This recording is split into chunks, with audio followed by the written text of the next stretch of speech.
TikTok করে যদি মানুষ ভাইরাল হইতে পারে, জনপ্রিয়তা অর্জন করতে পারে,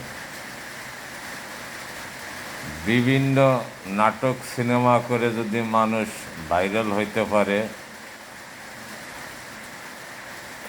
ফেভারেট হইতে পারে, তাহলে কেন রাজনৈতিক দলগুলো অনলাইনে করে দল ভাইরাল হবে না কেন? উদাহরণস্বরূপ বলা যায় BRP, Bangladesh reform party, Bangla অর্থ বাংলাদেশ সংস্কারবাদী পার্টি, অনলাইন রাজনৈতিক দল।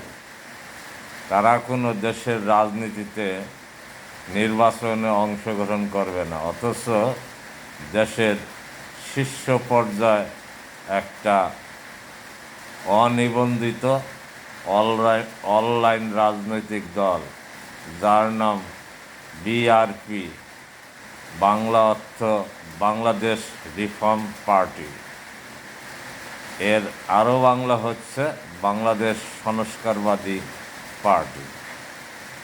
তাহলে প্রত্যেকটা মানুষকে রাজনৈতিক করার, প্রত্যেকটা মানুষকে অনলাইন ভিত্তিক রাজনৈতিক দল গঠন করার সুযোগ দেওয়া হবে না কেন?